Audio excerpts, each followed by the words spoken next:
Great, okay. We'll just give it a few more minutes.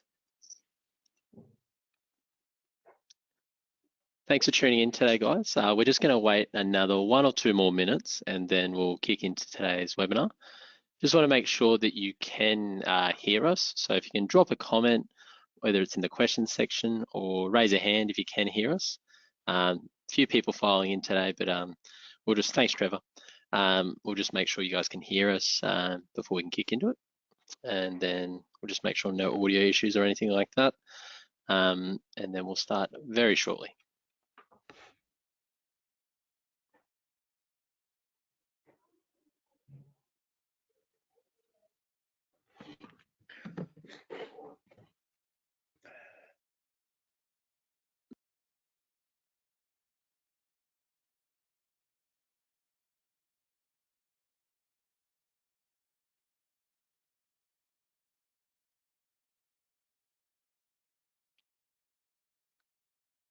Couple more minutes. Thanks for those that are dropping those comments that you can hear us or raising a hand or a question or anything like that. That's good. Everyone must be watching Home and Away, James. I know.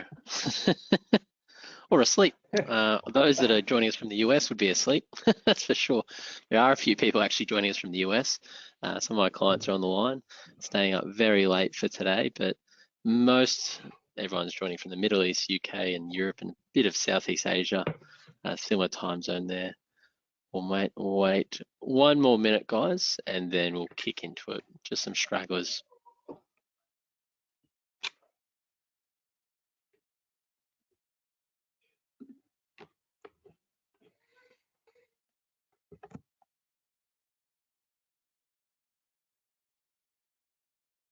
That's better, all coming in. Okay, we might kick into it, guys. There's a few people still coming in, but that is completely fine. So welcome and g'day expats and those that are joining us from Australia as well to our second part webinar in the series that we've been doing. There will be another webinar that we'll do in a couple of weeks' time. Today, our main focus is on whether you're purchasing your first home or maybe your first property as an investment back in Australia.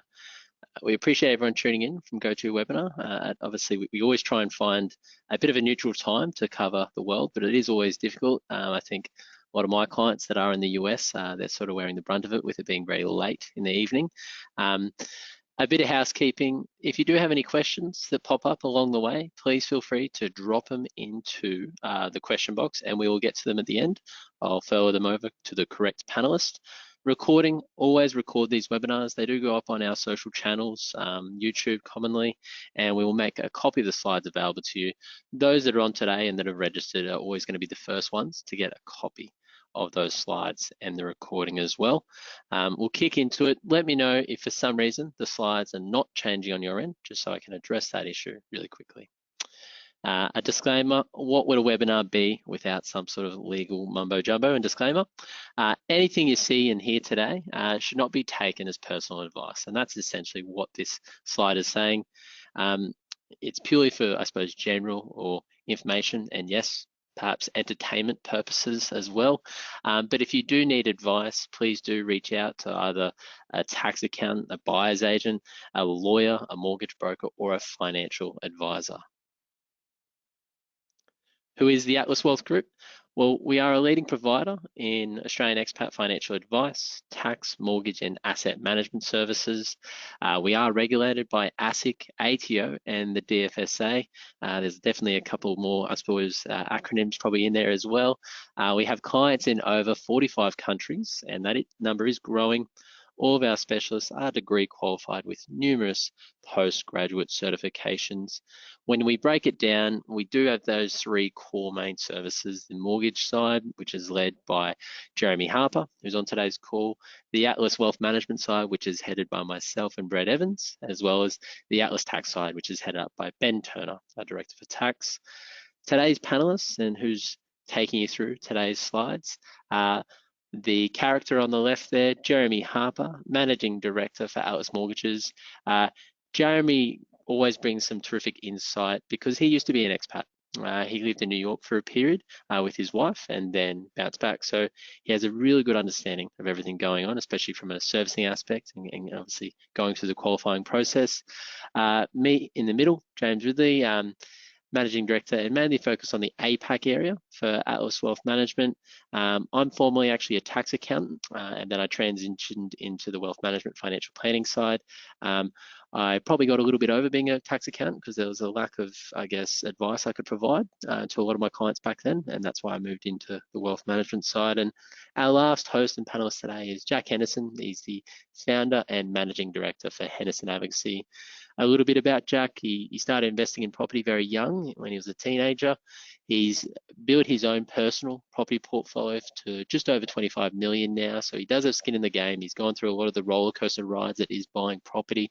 Right now, Jack works with his team of buyers agents to service the major hubs around Australia. And I don't know the number in terms of personal, I suppose, transacted properties, but I think I was seeing online the old number, Jack, was about 380 properties, but it's probably a lot more than that now, if that sounds familiar, Jack. Yep. Moving into today's agenda, we're going to talk about Australian interest rates, the outlook for Australian property market, some mortgage opportunities, how to finance your first purchase, opportunities in property selection, different tax and duty, or I suppose stamp considerations, and then we're going to wind up today with a bit of Q&A. So please get those questions in just so we can address them at the end. No such thing as a stupid question. We're all, I suppose, around the world, and funnily enough, someone that's often in Dubai might have the same question as someone that's in, say, London. So feel free to throw it out to us and we will jump into it. Next slide is now going to be handing it over to Jeremy to take it away from here. Thanks, James, and thank you everyone for joining us tonight. So start off, I'll just give everyone a bit of an overview where we're sitting with interest rates at the moment and talk a little bit about the economy before we jump into mortgages specifically. So James, if you just turn that over. So where are we at in terms of the RBA cash rate? So 4.1%, as you can see there, an incredibly aggressive hiking cycle started back May or sort of April last year. And since then, we've been on a couple of month pause, especially, we've had the new governor that's taken the reins this month, and they've held it for a number of months now at that 4.1%.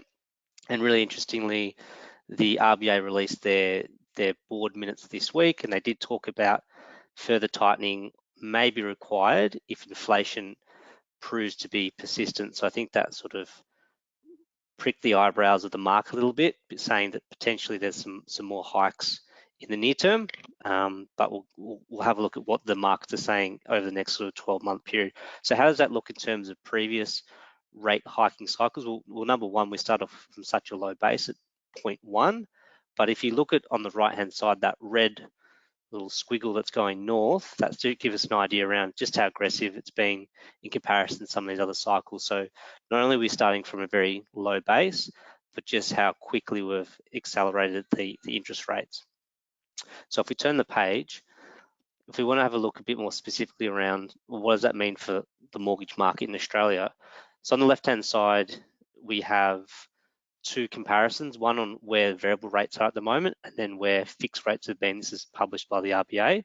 And so if you can see there with variable rates in Australia, whenever the RBA increases by 25 points, that is reflected on the Australian home loan essentially 2 weeks after that announcement. So you can see there that the rates have moved in correlation with the RBA hiking, whereas on that right-hand side, that fixed rates, which has been a lot of talk about this mortgage cliff, you can see there that the new loans have been established for fixed loans over the last sort of 6-8 months have already gone north and priced in that high interest rate that's more reflective of the variable rate.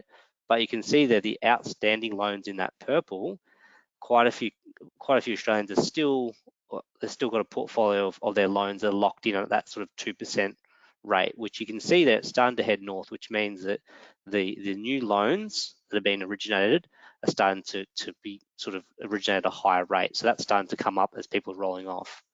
And so if you look at the right-hand side, this is a breakdown of CBA, the largest lender, give us an idea around of their fixed loans that are still in place, when are they rolling off and what period? And that's broken down over 6-month periods into the future. And you can see there, a lot of that portfolio is still to come off over the next sort of 12 months. So what these two graphs are showing us is that for the existing borrowers out there, there's still a little bit of adjustment in terms of their mortgage repayment, which will still be going north over the next 12 months, which hasn't yet filtered through the market.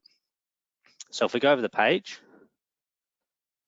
so this gives an idea around, where we see the market, or where the market's telling us rates may be in the next sort of 12 to 15 months. Obviously, whenever you speak to economists, they will give us a prediction, and that changes every week depending on the data in front of them. But you can see here that they're anticipating sort of rates that were near the top of the rate hiking cycle, and then potentially it's going to come off slightly in the next 12 months. So now with the uptick in some of the inflation around fuel recently, there's also that school of thought that yes, there might be another hike in the next couple of months. So this is very fluid in terms of where the market sees the rates over the next 12 months. But more or less, it's pointing towards we're near the top at this stage.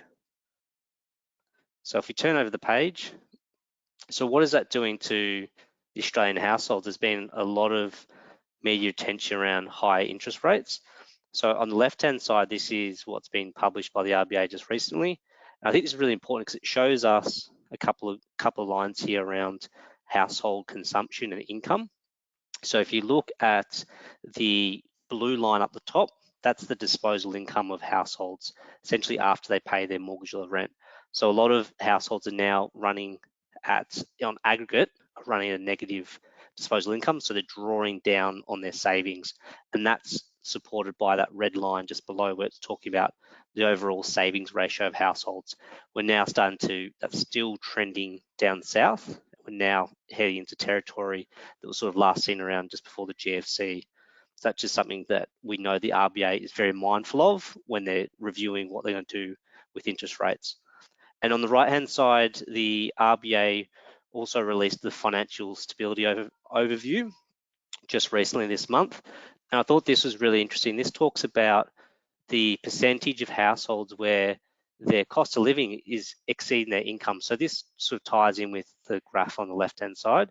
So the baseline hem down below, it's saying that, okay, since sort of mid last year, baseline hem, which is the living expenses for households, excluding some, big items like say health insurance or school fees, how many percent, what's the percentage of households that they're actually exceeding in terms of their expenditure over income?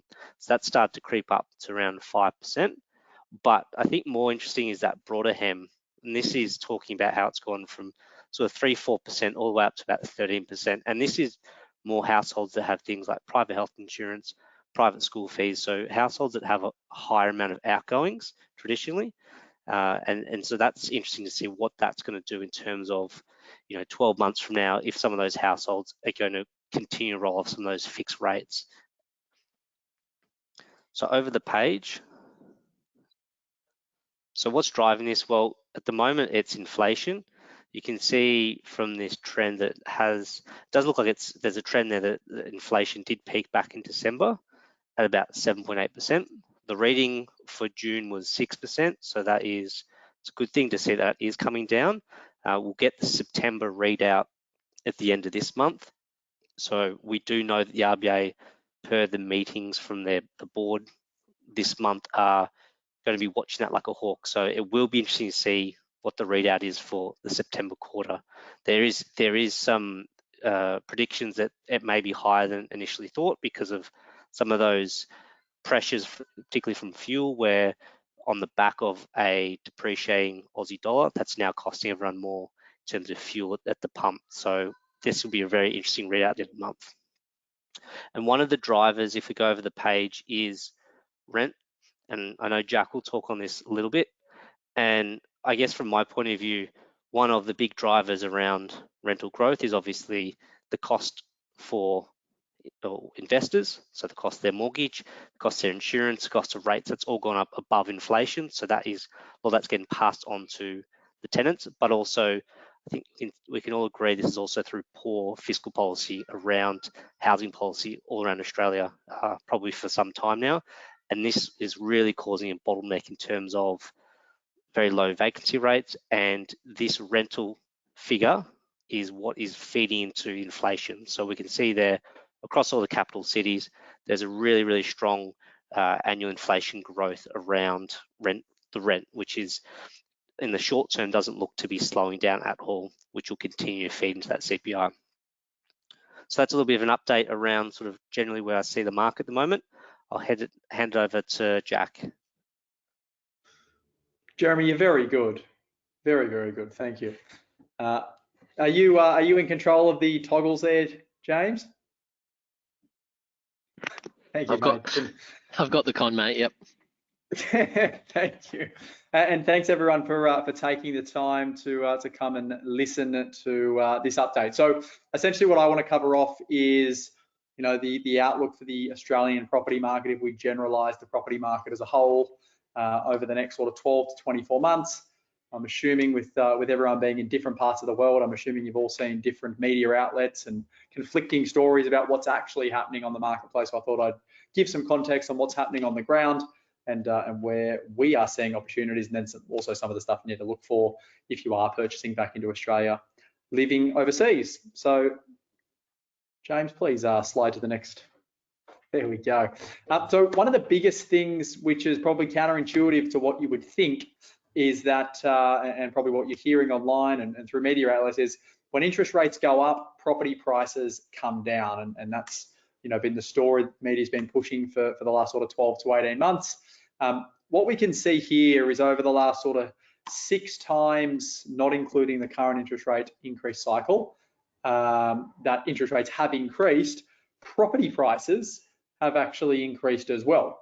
And what's coming to fruition right now is exactly that in Australia. So, we go back to 94 here, cash rate was increased to 2.75. Obviously, we had an increase of 1.1%, up until post GFC. Cash rate increased to 1.75. We had price growth of 10.5%. And essentially, the picture that paints is property price growth in Australia is not just simply due to or caused by the availability of credit and how expensive credit is. There's a lot more driving factors. And one of the really big things we're seeing now in Australia, and what's driving a lot of the growth and what's going to drive a lot of the growth into the future, is that we're expecting 600,000 immigrants, migrants into the country over the next 12, 24, 36 months. And we don't have a slide on building approvals, but globally, obviously, the supply chain has felt strained, and naturally that's reflected in the increase in building costs. Obviously, inflation hasn't helped with that. So the building pipeline has dried up considerably all around the country, which means there is nowhere near enough supply for people to live in or properties to live in. And adding organic population growth plus the 600,000 that are coming into the country, naturally that's also going to put an upward pressure on prices, regardless of where interest rates are or potentially are heading. Jimmy, slip the next slide out, please, mate. Good man. This is another interesting slide, which is essentially the total value of the Australian property market, which is the most expensive asset class, or the most valuable asset class, I should say, out of everything: equities, superannuation, etc., etc.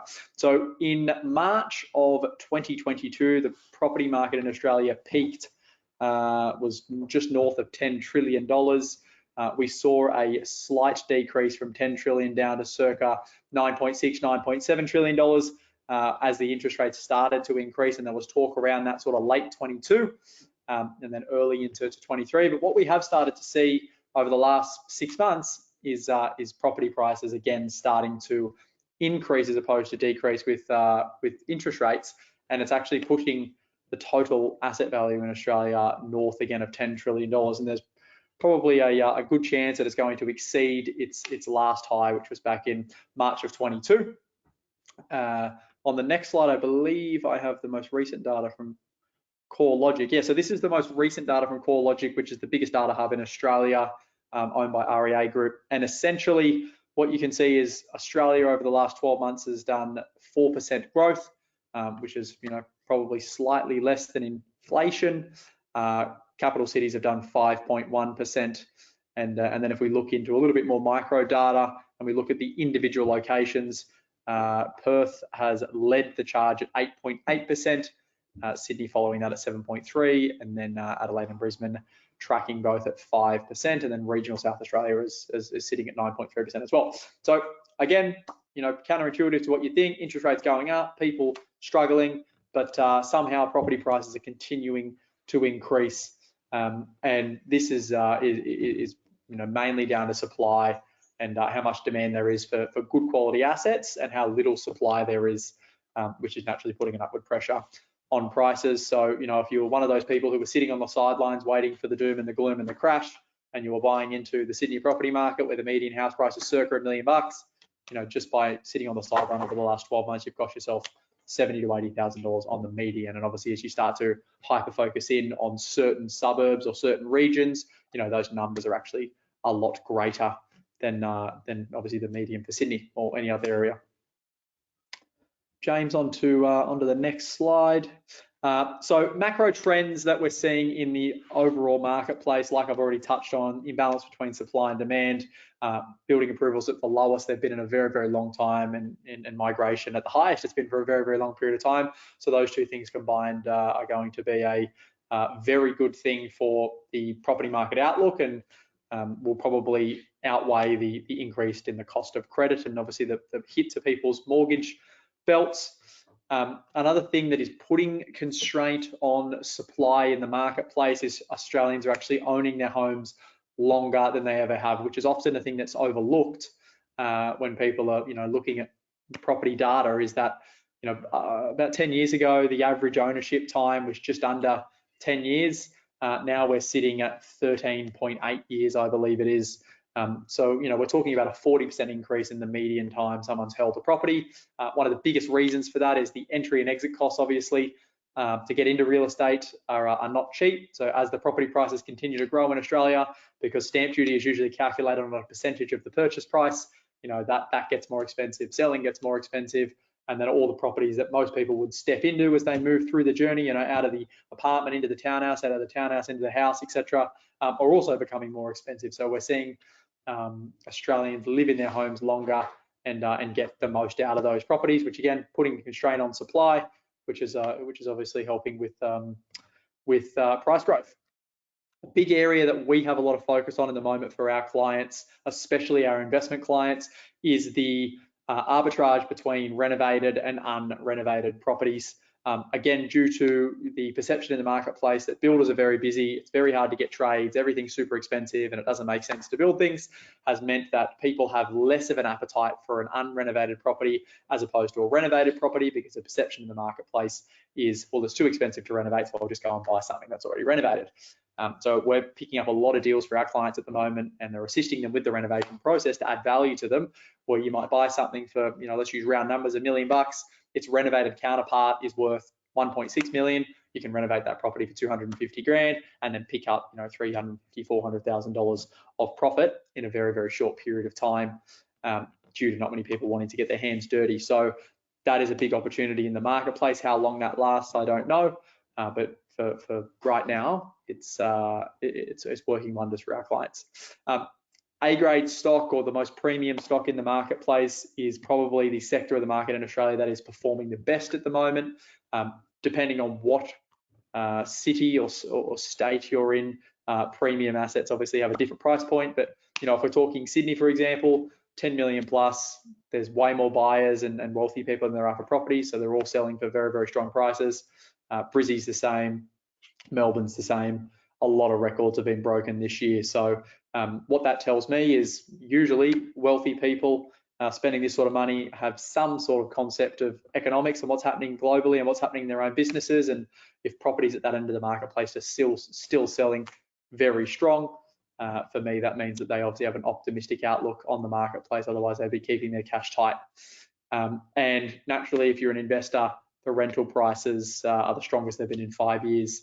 Very, very low rental supply in Australia. Most marketplaces are sitting at less than a 1% vacancy rate, which essentially means 99% of rental properties are occupied.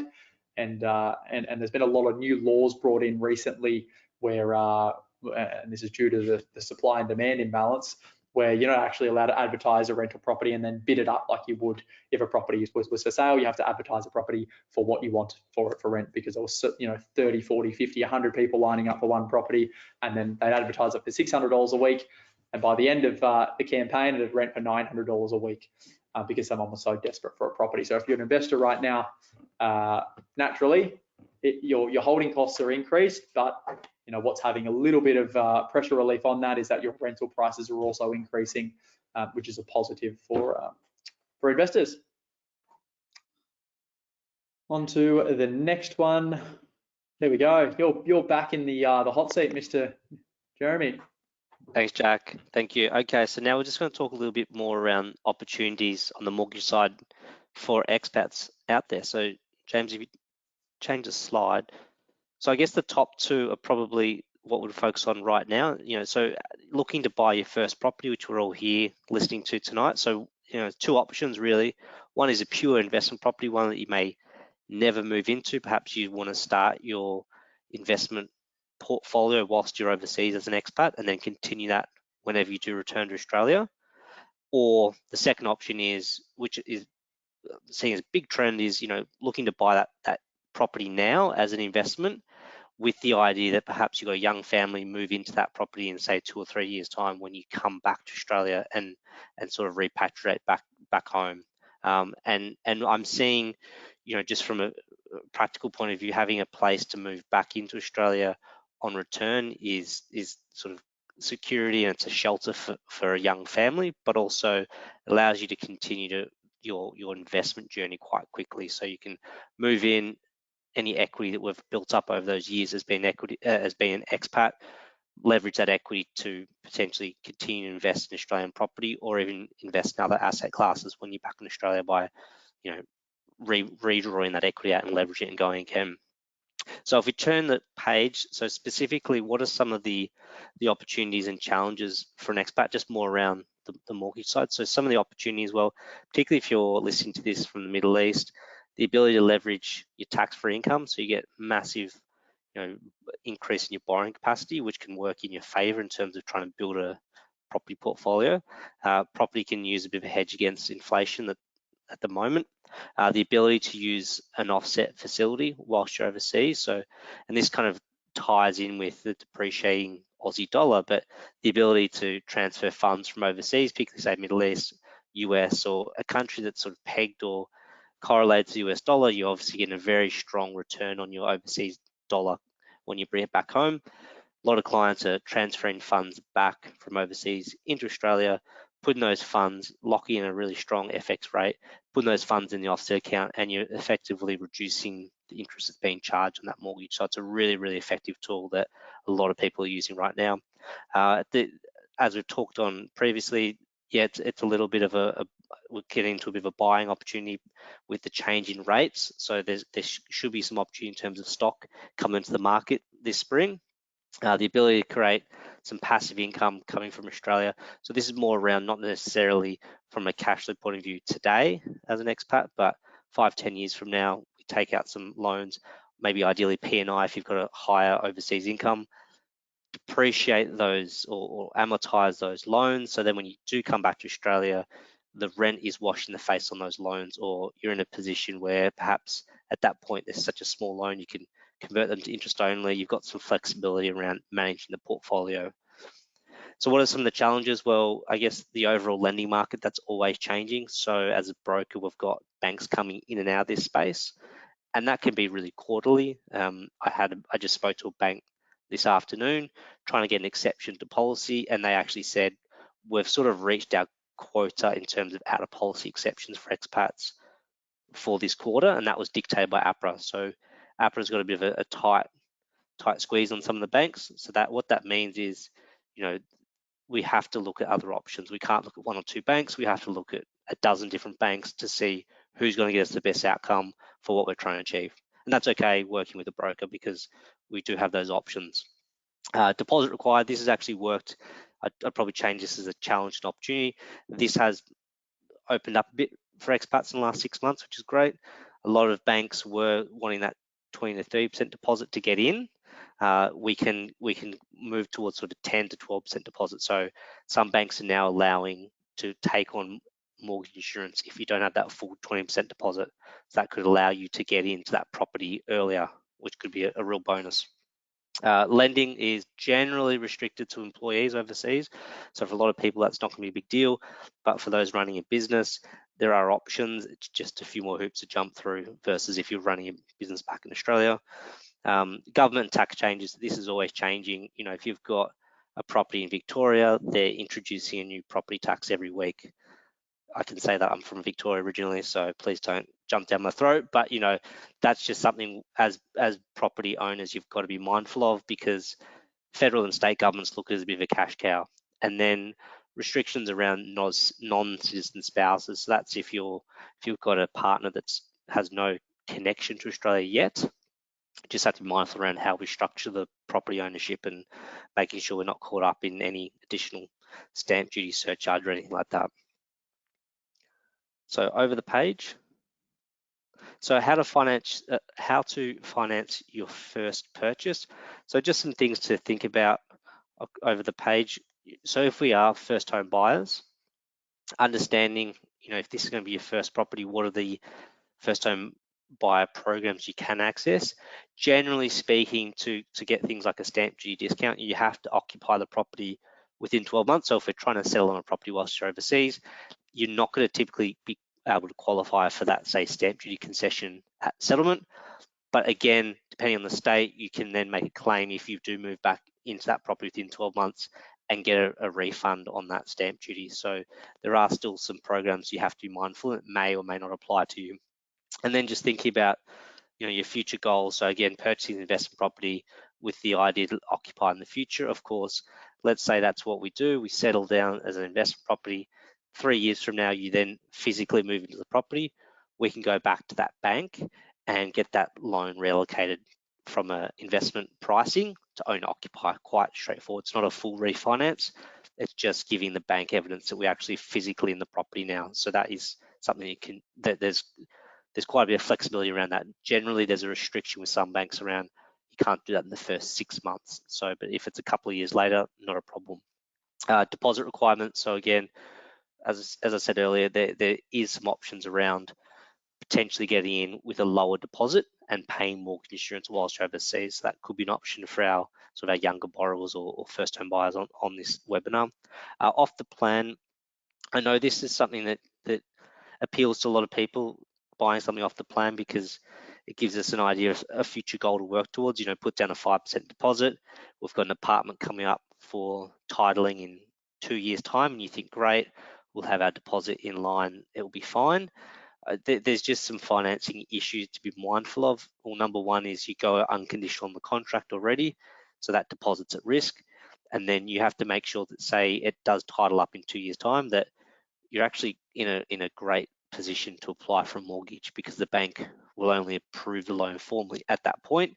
So you're taking a bit of a gamble that, let's say 2 years from now, there's no issues around employment, you haven't taken a career break, you know, maternity leave, or you haven't, you know, changed jobs, and there's no issues around that. So there is an element, or quite a high element, of finance risk around off the plan, particularly if you're doing that as an expat. So that'd be something just to be mindful of. Trading off your expat lifestyle. So I think this is really, really interesting. So obviously with high interest rates, you know, one of my default point of view is really try and go P&I on the loan. So what that means is it's going to take a bit of money out of you from a cash flow point of view. So really you're trading off your expat lifestyle today for your future you. So perhaps you might think, okay, well, I'm having to dip money into my pocket or top up my loan every couple of months, send money back home to pay for that mortgage because it's not covering, the rent's not covering it. You have to think about the sacrifice you're making today for the future. So you have to be in that position where you're ready to actually make that sacrifice. And that's something that, I guess, the sooner you actually make that decision, then the quicker we can start to leverage that and grow your portfolio. But the longer you delay that, the longer you're going to delay that future goal of yours. Accessing lending, which we've talked about briefly earlier. The future plans in Australia. So this is more around cash flow management. So let's say we buy an investment, we then go to move into it in, say, 2 or 3 years' time when we come back to Australia, you may have had quite a full-on period overseas as an expat with your job. You may want to take 6 months off, which is fine. So what you just have to be mindful of is really we just got the savings buffer there to cover off the mortgage for that period, particularly if you're not going to be receiving any rental income over that period. And then, as we talked about earlier, the ability to sort of pay off your mortgage whilst you're overseas. Over to the next slide. So back to you, Mr. Jack. Thank you, mate. This is going to be a little bit more specific to what we actually look for when we're buying property. So I'm going to touch on what Jeremy spoke to with the off the plan and the brand new properties. I know a lot of people living that expat lifestyle get very excited about the beautiful renders and get sold into the pipe dream. And a lot of the time it doesn't turn out the way that they thought. So we'll talk through that. And then also what are some of the fundamental things that we look at when we're selecting assets on behalf of our clients. So Mr. DJ, can you please move the slide? Thank you.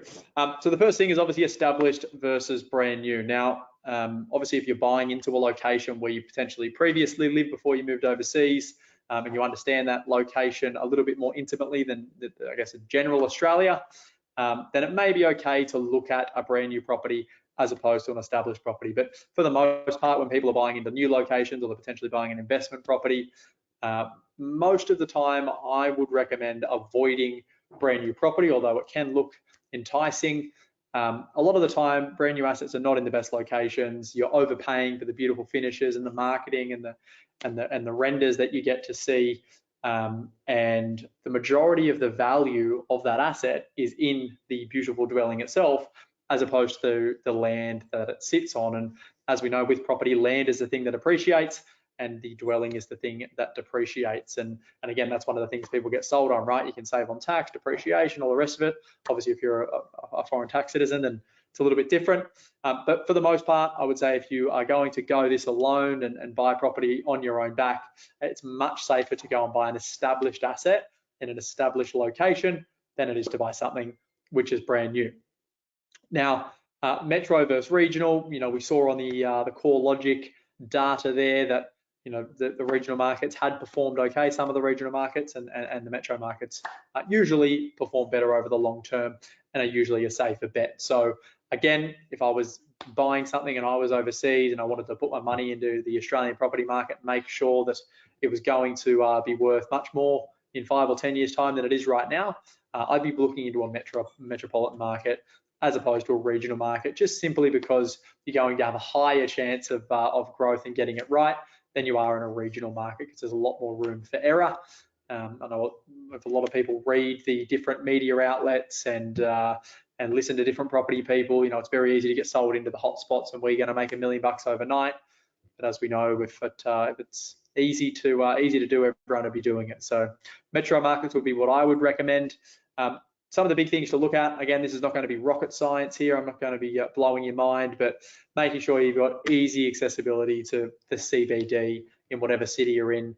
School catchments for young families are one of the most important things that they look at outside of the dwelling itself. So making sure you are in a reputable school catchment zone or a school catchment zone that is in strong demand, because that can have a significant impact on the value of a property. You can have 2 properties, for example, in the same suburb. Let's use Randwick as this example in Sydney. One can be in a certain school catchment and be one street over, and the other one will fall out of that school catchment because it's on the wrong street, and there can be a huge disparity between prices, and not a lot of people will understand why if you're just looking on realestatedomain.com. So that's something to be conscious of. Public transport, again, nothing out of the ordinary here, but making sure that you've got really good accessibility to everything that people need, especially lifestyle.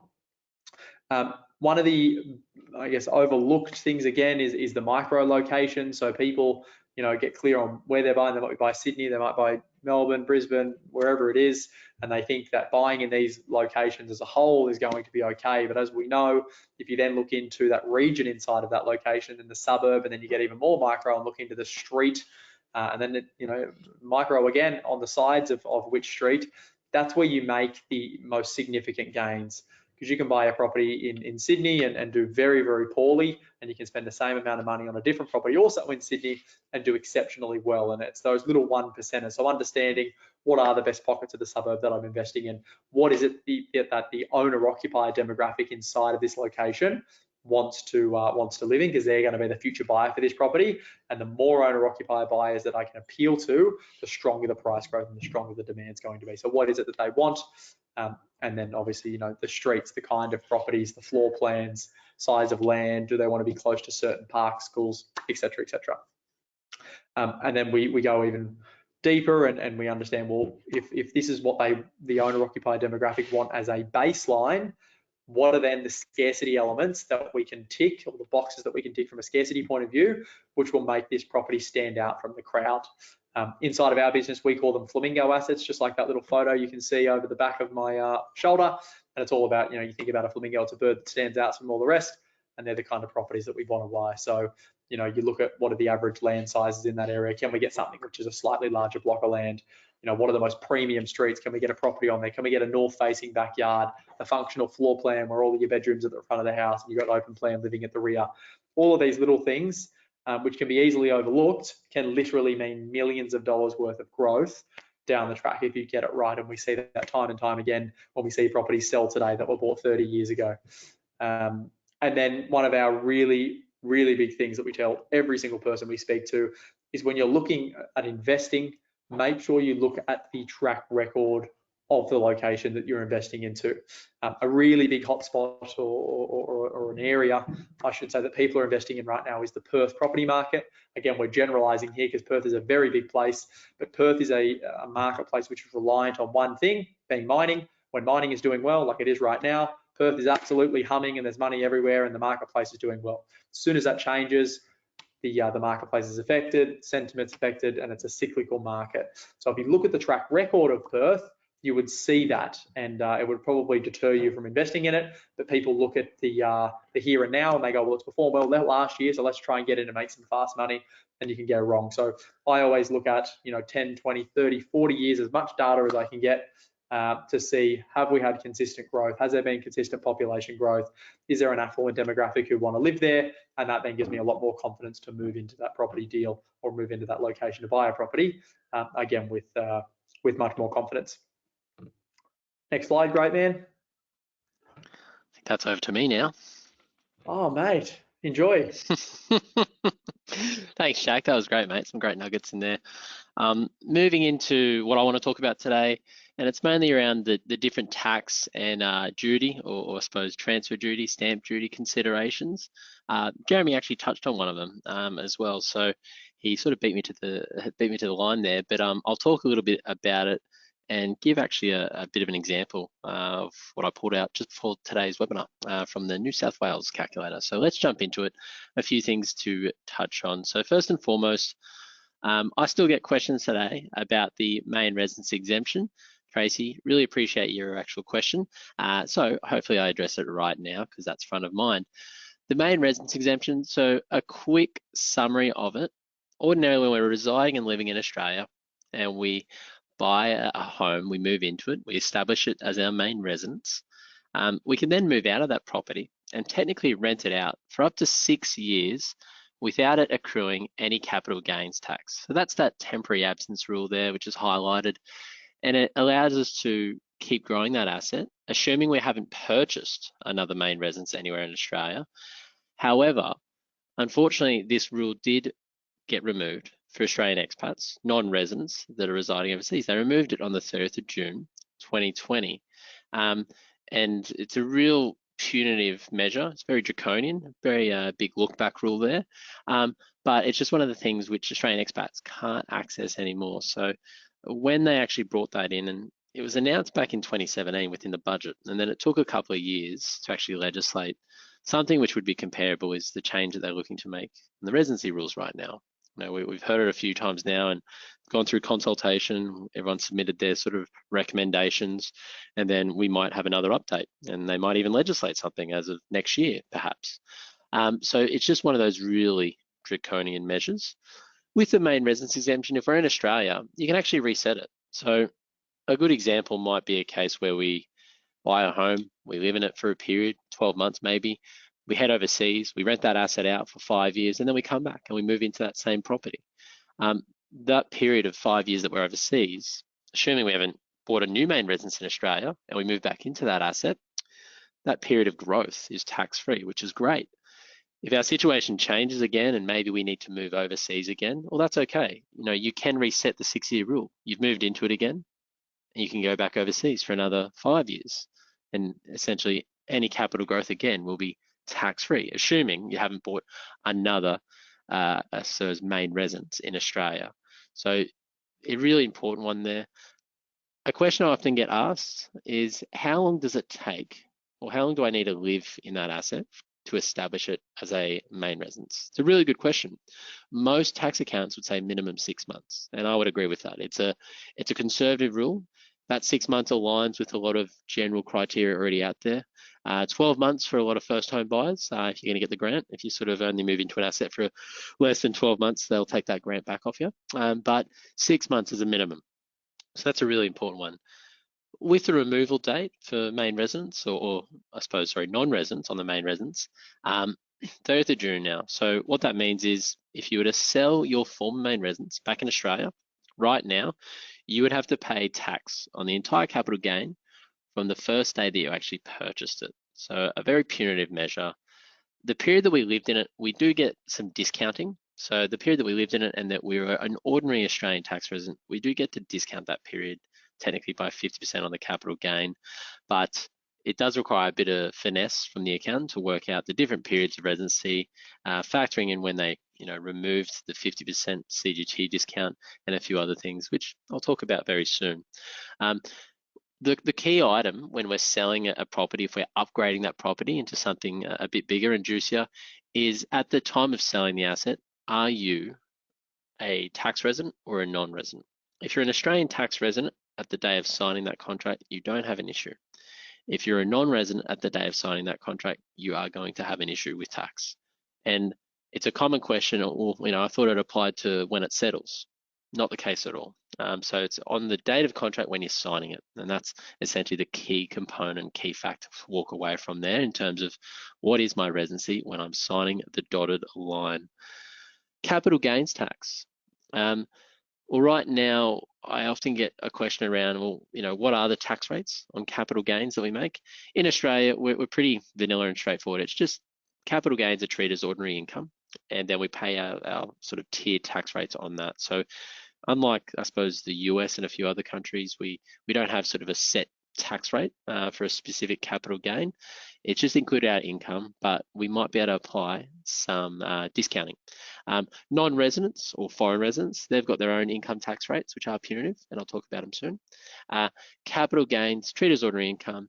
The one thing that we also missed out on back in 2012 was the government removed the CGT discount concession as of the 9th of May 2012. So anyone who's on today's webinar that isn't sure of what that is, well, right now, if I was to go out, I'm a normal Australian tax resident, best to give an example. If I was to go out and buy a investment property, and if I was to hold that asset, say for the next 2-3 years and then have to sell it for some reason, any capital gain on that asset, I would only have to pay tax on 50% of the capital gain. So that's the 50% discount. The minimum requirement is that I hold that as an Australian tax resident and that I hold it for a minimum of 12 months to be able to access that discount concession. So that's a really important one. The key theme is that we're seeing from, I suppose, the ATO or the government is that they're slowly just taking things away from Australian citizens that are non-residents, which is really frustrating. But there are definitely ways that you can navigate that space to prevent tax leakage. I'm not going to go into it today. It's on our previous webinar, and it'll be on our next webinar as well. But it is just one of those types of concessions that we can no longer access. So it just requires a bit more finesse when we're thinking about a long-term diversified strategy. That's all. If we're selling that property and there's different periods of residency in the future, like I said before, upgrading maybe an investment property, pulling out of maybe a specific market to go into another market, pulling out of Perth to go to Queensland, whatever it might be, it doesn't matter. But either way, what's really important is that you seek market valuations for different periods of residency. So as an example, if I'm an Australian tax resident right now, which I am, and I buy an asset investment property, I hold that asset for 2 years and then I move overseas to the US. At that point in time, moving overseas, it would be very beneficial for me to get a market valuation just from a registered valuer, an online platform like BMTQS or Option Solutions. One of the state governments actually use Option Solutions. And it just helps crystallize, in my mind, what the capital growth has been up until that date. And then there's going to be another period of capital growth while I'm a non-resident. And then on re-entry back to Australia, that's actually when I should seek another valuation.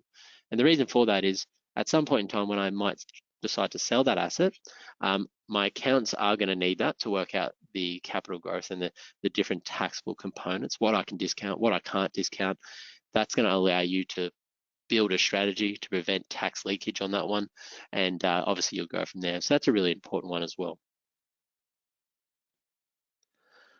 The non-resident tax rates. So right now, if we have a property or we're considering an investment property back in Australia and we're going to rent it out, I mean, usually I would say in the current interest rate environment, if we're putting down a 10 to 30% deposit, because of interest rates, very likely it'll be probably negatively geared, which is fine. If it's positively geared because you've put down a much larger deposit, maybe 50% as an example, then we might have a bit of positive income. And often it's referred to just as positively geared property. On that net income, so the income after all our expenses, we will pay 32.5% tax on that net income. And we don't like that. We don't like giving more tax than we need to the ATO. So a really easy, quick strategy that you might be able to employ if you meet certain criteria is being able to place that net income into your super fund, claiming it as what we call an S290 tax deduction. And what you're doing there is you're essentially having one asset, a big property asset, paying into one of your retirement assets, which is great. And it's been very strategic because you're only paying 15% tax on the way into that contributions received. I said that there are certain criteria to use that.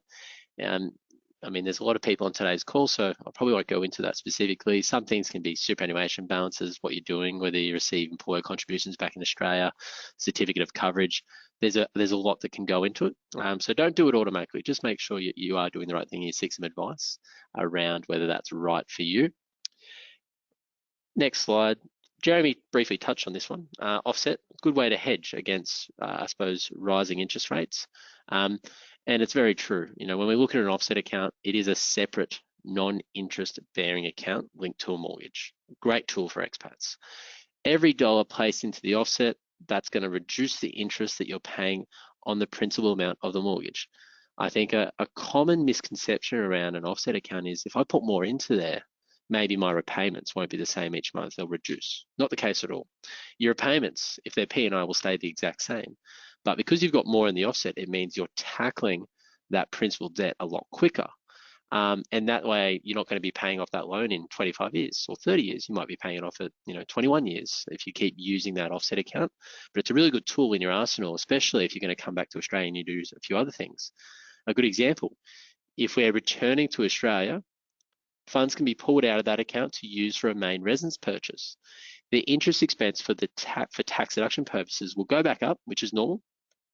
But because it is tied to the investment property, it will now be 100% tax deductible. Often, and I've seen it happen to a few clients where they'll have the old main residence back in Australia and they've got an offset account and they'll throw cash into that offset account as they build their savings.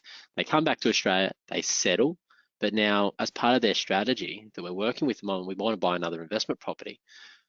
I think we're probably, I suppose, structured to and rigged to grab the cash in the offset account and maybe use that for the property purchase. Funnily enough, if we are pulling cash out of the offset account and it's our main residence that we're living in, that it's linked to, and we have the cash to just buy a property outright, a lot of people will think that you can claim the tax deduction on that interest going back up on that loan. Not the case. In the eyes of the ATO, it's like you just pulling money out of a cash savings account and buying a property. Because there is no loan attached to that property, there is no tax deduction. So in those scenarios, that's when it is paramount that you do some debt restructuring. maybe paying off that loan, refinancing, pulling out the deposit amount you need, and then getting another loan for that property purchase. Then all your debt is tax deductible. I mean, on the surface, when you think about that, you're just like, that's nonsense. Why the hell can't the ATO just acknowledge that that's all a tax deduction?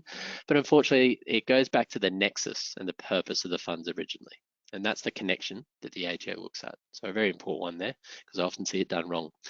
Redraw account, similar to an offset account. However, it will not give you that tax deduction benefit, unfortunately. When we look at the purpose of the funds, it needs to be income producing. When we think about a redraw, non-income producing, no tax deduction. There's often the case where you see a lot of loan mixing, and I suppose a loan getting sort of caught in a bit of a blender where you put money into a redraw account, you pull it out for personal funds, you've done something else, you pull it out for shares. That's going to make your accountant's life very difficult, and it'll become very hard in the future for them to be able to identify what's what, tax deductible, not tax deductible. Often they might want to get you to do some loan maintenance with, say, Jeremy, to split up the loan portions. A lot easier. Moving into another important topic, which is transfer duty considerations.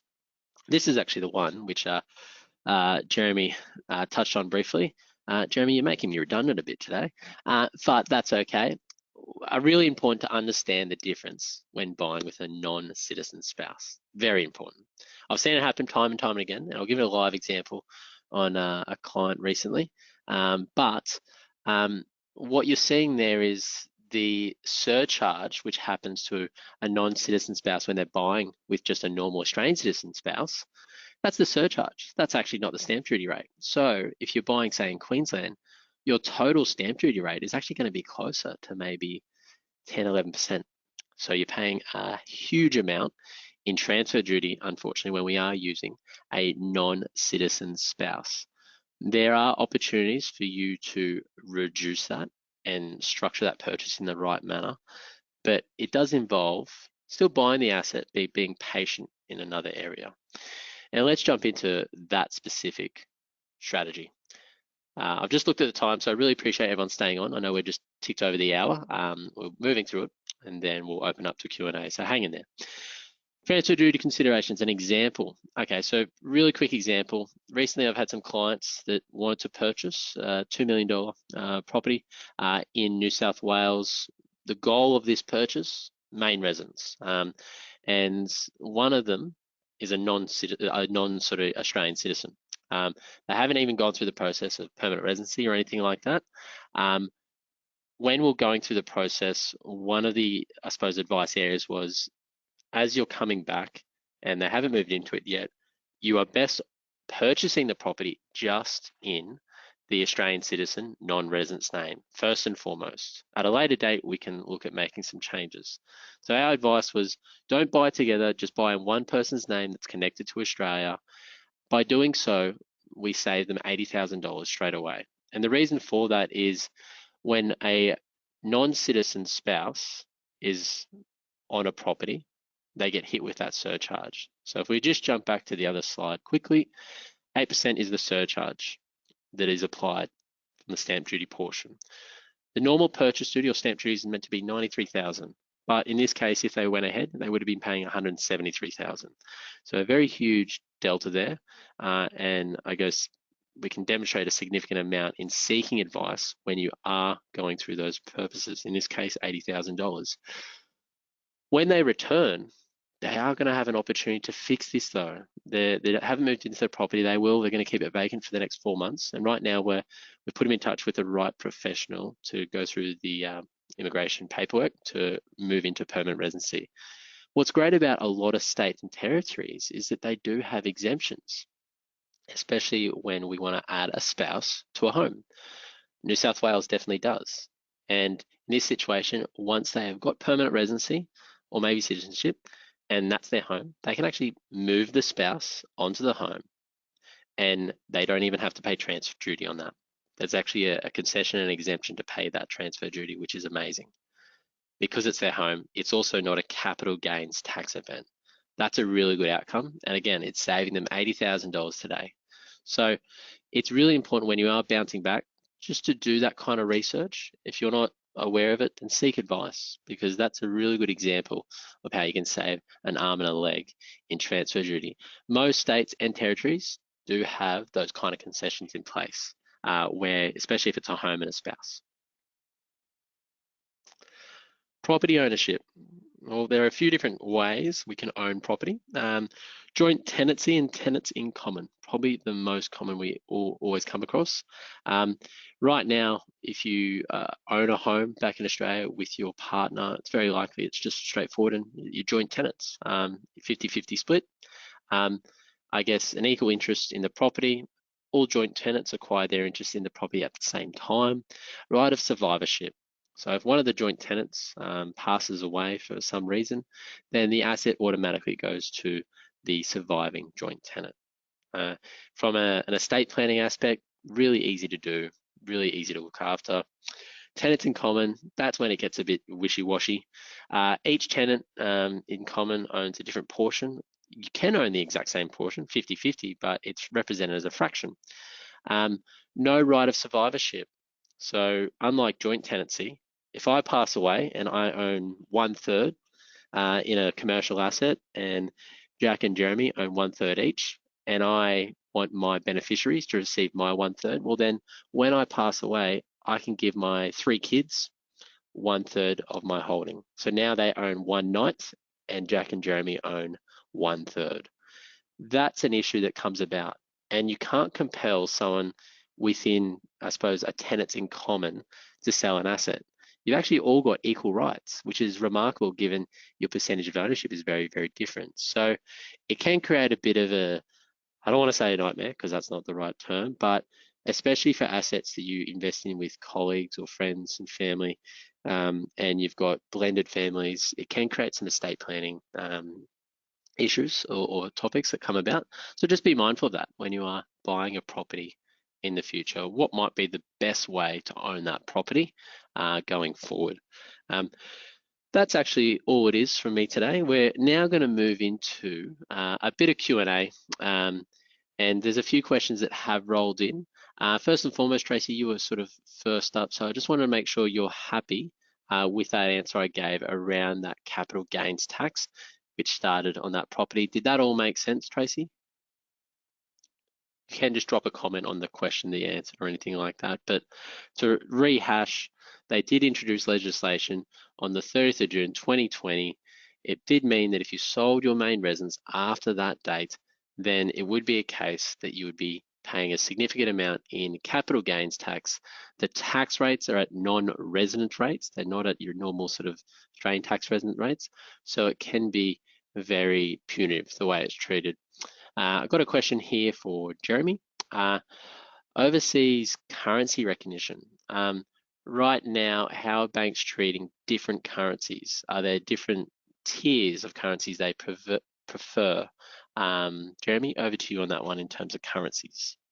Well, it depends on the bank and depends on the currency. So some lenders won't penalize a particular currency. They're quite flexible. Majority will shade it by 20%. That's pretty standard. There's a couple of banks will take 100%, but work off a 20% discount. Some banks, for example, say CBA, will have a gold and a silver tier, so that the not so common currencies in their credit policy, they'll shade it back by 30%. Yep, and there's a follow-up question for that one. Have you ever had an experience with banks not accepting a particular currency for some unknown reason, maybe a DFAT 5 country, but have you ever come across that in your history? Yeah, it probably really depends on the currency, the country more than the currency. So what does their AML look like in terms of money laundering? Is there a high risk there that the bank, their credit policy or the risk team of that particular bank is not quite happy? Not really. I mean, there's generally a bank that will take the currency on board. It's more just around, is there an issue around sort of terrorism financing with that country that they just don't want to, there's certain countries that are completely blacklisted. Yep. Yeah, no, makes sense. And then, I mean, while you're sitting on the line, guys, if you do have any questions, do throw them in that question box. We are happy to address them. A question here for Jack. Jack, are there any specific areas or suburbs that's getting you really excited at the moment with your clients you're working on, or is it pretty broad? All of them. And I'm excited all the time. Look, so we don't get excited, about certain areas and suburbs one year more than the other, because when we invest for ourselves and for our clients, we have a very long-term approach, which means, if I could have bought someone a house in Point Piper 50 years ago, and I could still buy in that same house today in Point Piper, you'd be just as happy to hold that for the next 50 years, right? So that's our philosophy. It's like, well, if the area's been good for the last 50 years, we're going to be happy to buy there regardless of the year, because we plan to hold that property for a very long period of time. We buy a lot in the Newcastle marketplace. That is a marketplace that I'm very passionate about, not because I have a personal attachment to it, just because it's got very, very strong performance, and there's a disparity there between what the best properties in the region are worth and how much you can get into the region for.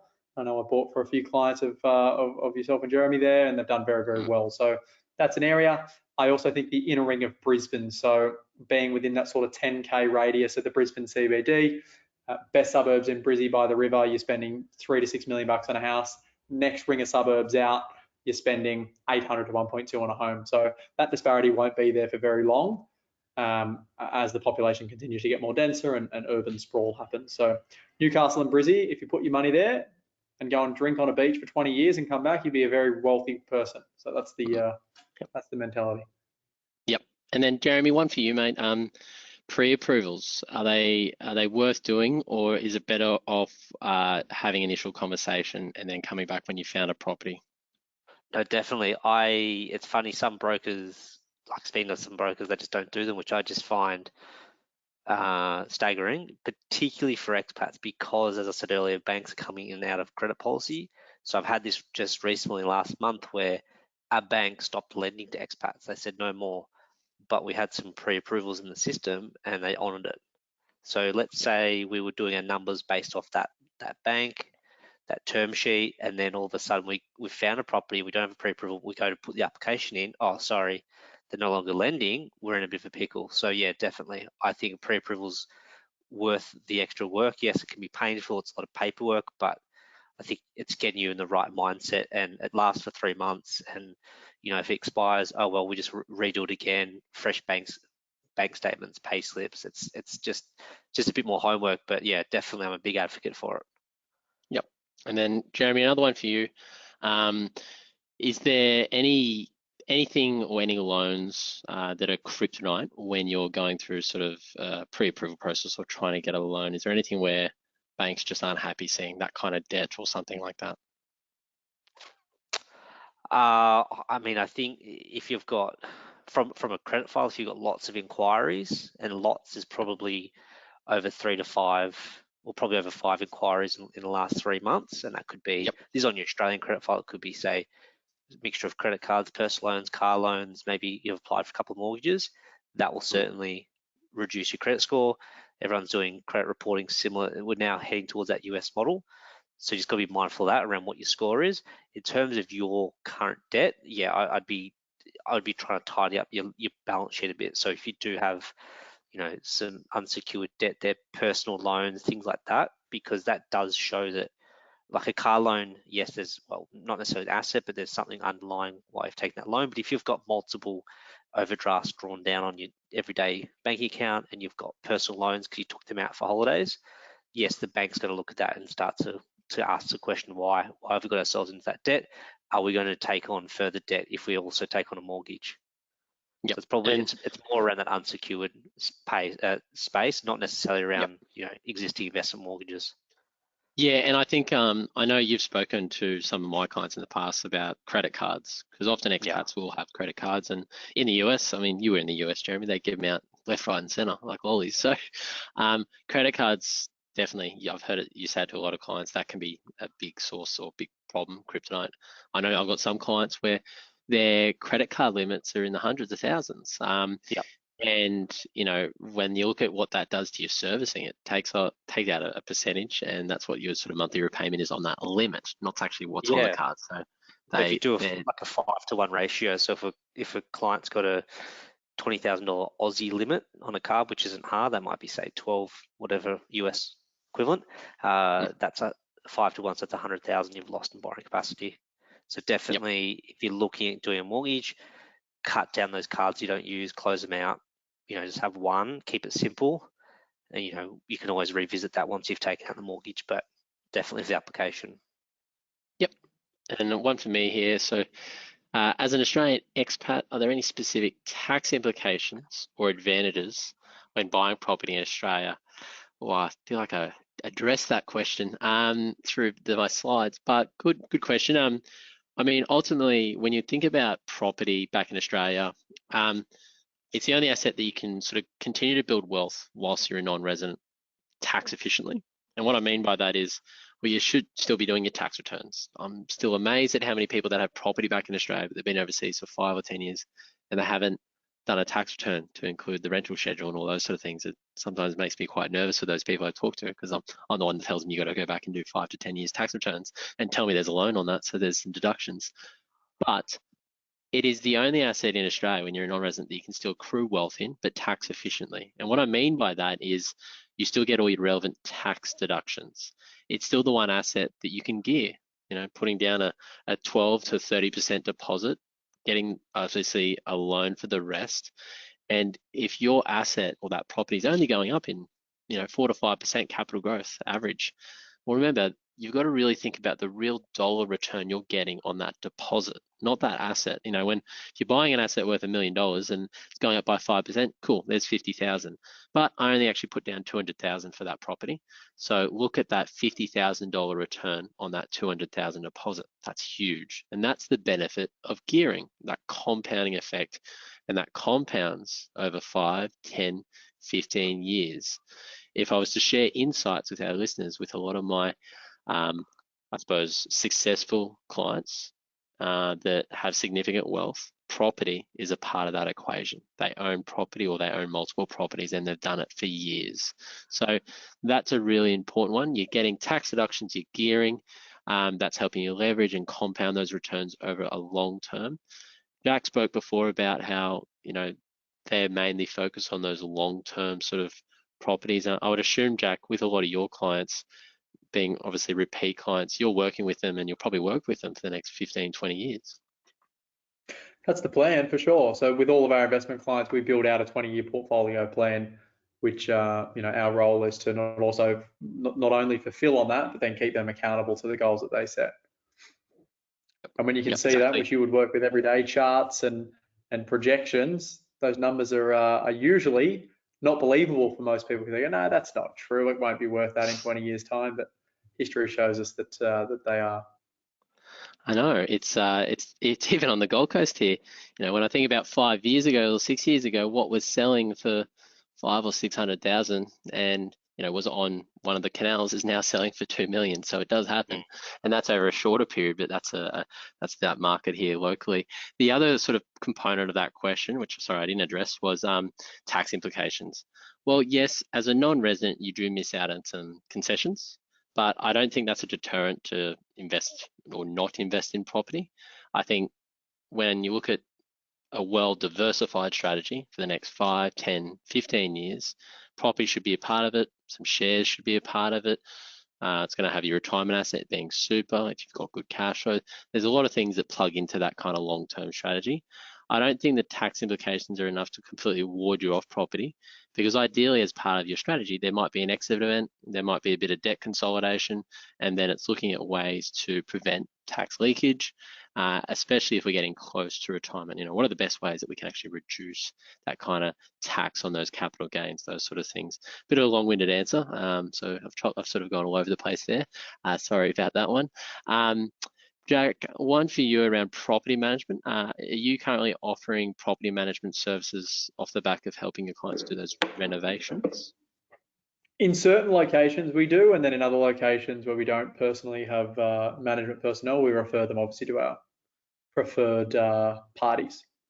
Yep, great. And then just one last question for you, Jeremy, just around documentation when you're going through a loan application. Do you find that because you're writing loans for people that are in different countries, is it a case where things have to be translated into English or signed off or JP'd and those sort of things? Yeah, so obviously it has to be in English. I mean, most clients or expats the documents are given to them in English. If it's not, Mhm. have it certified and stamped by someone that's natty or official. Mhm. So you can look them up online. I think you can do it all via, go on the website. If it's translated from, Dutch to Australian or to English, sorry, you get that certified online. They can send that to you. If it's in English, that's fine. Nothing's required. And then from a ID point of view, again, it'll depend on the bank, but generally you'll have to get your ID certified if you're overseas. Perhaps with the notary overseas, that's quite common. There's quite a few of those across the globe, or someone a consular lawyer. And then I guess just something to be mindful is probably that loan document stage around, okay, what state you buy in, and then who can witness and certify the mortgage for execution. Makes sense. That's actually the last query that we had come through for today. So if everyone that's tuned in and stayed with us, really appreciate. We're winding out about an hour and 20 there, so a good long webinar. The recording will be going up, the slides will be going up, the contact details of the panelists today will be going out as well. So please do reach out. If you want to reach out to Jack as well, you can just jump on his website, which is Henderson. Is it henderson.com, Jack? Is that right?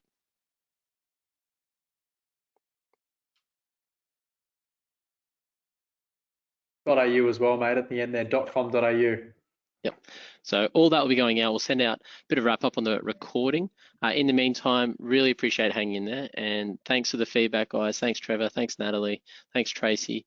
Have a lovely morning, day, evening, wherever you are. And for those in the US, you should get to bed. Thanks for tuning in, guys. Appreciate your time. Thanks, guys. Thank you.